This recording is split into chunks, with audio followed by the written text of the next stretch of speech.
In this presentation, we're going to talk about two key reformers when it comes to equality for African Americans, and that is Booker T. Washington and W.E.B. Du Bois.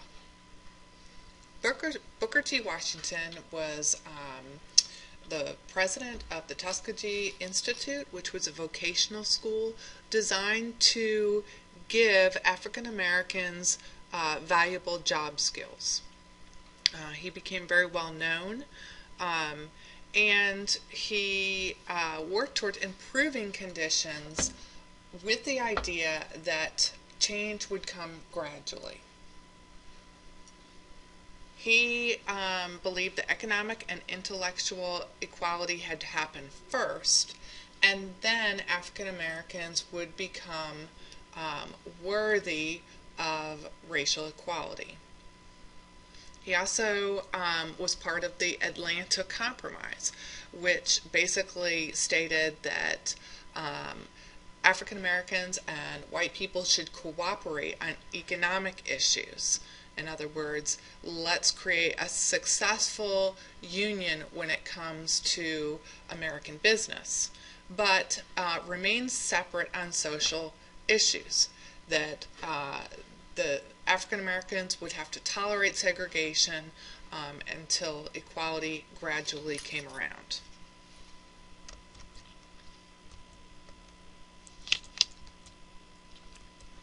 W.E.B. Du Bois was a Harvard-educated African American, and he was not nearly as patient as Booker T. Washington.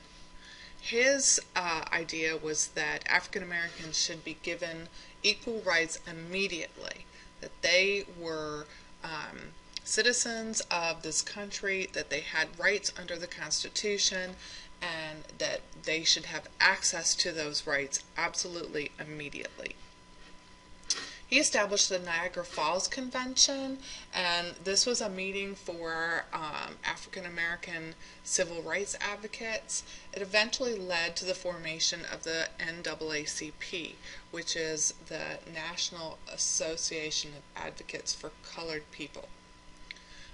And this, the NAACP was an organization, still is an organization, designed to secure equality for all races of people.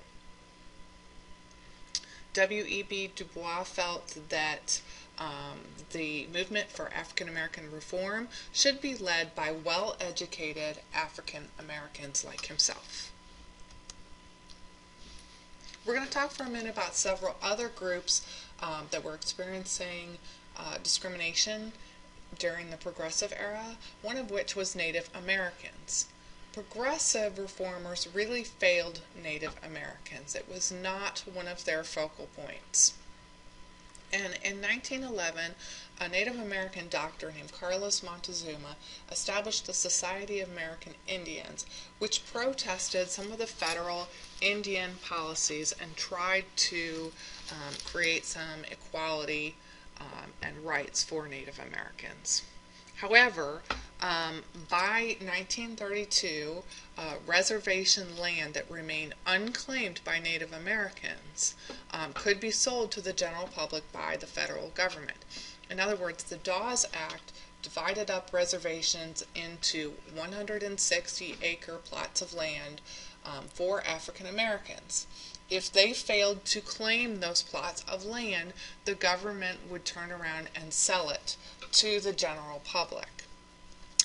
And you need to remember that Native Americans don't have the same concept about land ownership that white people do, and so many Native Americans did not claim land, and as a result lost reservation land that they were originally given by the government. Mexican Americans were another group that experienced terrible discrimination during the Progressive Era. Mexicans faced very low wages and debt peonage, which is like indentured servitude. It is when you work for free in order to pay off a debt. The Partido Liberal Mexicano, the PLM, offered Mexican Americans with relief and also offered help in settling them in urban areas.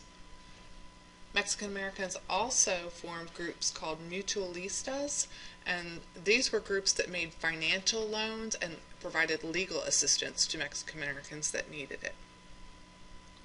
One name that you should know is Octaviano Larrazolo. He was the New Mexico governor, and he was a strong advocate for Latinos, especially Latinos in the West, and he worked to protect Latinos from discrimination. He in particular favored bilingual education, which was quite a radical idea at the time, and also favored voting rights for women. Asian Americans also faced significant discrimination. We know about the Chinese Exclusion Act of 1882, which prevented new Chinese immigrants from coming to the United States. This was especially true in the western parts of the United States. People disliked the Chinese, white people disliked the Chinese because they feared competition. They feared difference. And this led to segregated schools and communities. Another Asian group that was discriminated against were Japanese immigrants. And in 1913, Japanese immigrants were not allowed to own land. And they got around this rule often by putting land in their children's names. And their children were citizens because they were born here in the United States. They could put the land in their children's names. And in 1922, Takao Ozawa took the United States to court because he wanted to become a U.S. citizen, and unfortunately the Supreme Court ruled that he could not. The last group we'll talk about is a religious group, the Jews. In 1843, some German Jewish immigrants in New York City formed a group called B'nai B'rith. And this group was developed to organize Jews in the local community to try to confront and resolve some of the deplorable conditions of the Jews in this country. And the Jews, like many immigrants, were living in complete and utter poverty and very bad living conditions.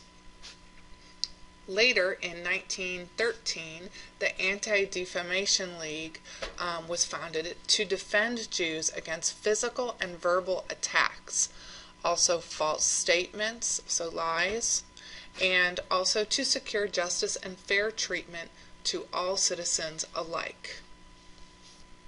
In the next presentation, we'll talk about the fight of women and their work towards reform during the Progressive Era.